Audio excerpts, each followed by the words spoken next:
Russia Ukraine যুদ্ধের প্রভাবে জ্বালানি তেলের বাজারে আগুনের মধ্যেই এবার ইউরোপের দেশগুলোতে গ্যাস রপ্তানিও বন্ধ হয়ে গেছে। ইতোমধ্যে এর প্রভাব পড়তে শুরু করেছে পোল্যান্ড সহ বিভিন্ন দেশে। রাশিয়া থেকে এতদিন সস্তায় গ্যাস কিনলেও বর্তমানে বেশি অর্থ খরচ করতে হচ্ছে এ খাতে, বেড়েছে দামও। এই অবস্থায় সবচেয়ে বেশি বিপাকে পোল্যান্ডের বেকারি সহ রেস্তোরাঁ ব্যবসায়ীরা। মূল্যস্ফীতিতে ভুগতে থাকা দেশটিতে বন্ধ হয়ে গেছে বহু বেকারি।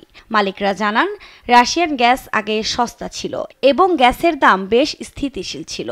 তবে এই গ্যাস বন্ধ হওয়ায় 4 গুণ বেশি অর্থ ব্যয় করতে হচ্ছে তাদের। এখন মাসিক বিল এত বেশি যে আমরা ভবিষ্যতের জন্য কিছু পরিকল্পনা করতে পারি না।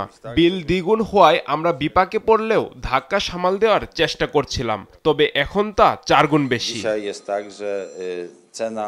পোলিশ ইকোনমিক ইনস্টিটিউটের সামস্টিক অর্থনীতি দলের প্রধান জ্যাকব রাইবাকি বলেন, রাশিয়া ইউক্রেন যুদ্ধের পরে পোল্যান্ডের জ্বালানির দাম বেড়েছে গড়ে প্রায় 22%, যা দেশের অর্থনৈতিক উন্নয়নকে মারাত্মকভাবে প্রভাবিত করছে। এদিকে পোলিশ ইকোনমিক ইনস্টিটিউটের একটি সমীক্ষার প্রতিবেদন অনুসারে দেশটিতে আগে 59% কোম্পানি জ্বালানির অতিরিক্ত দামের বিষয়ে অভিযোগ জানালেও তা এখন 67% পৌঁছেছে। এ অবস্থায় ব্যবসা টিকিয়ে রাখতে হিমশিম খাচ্ছেন তারা।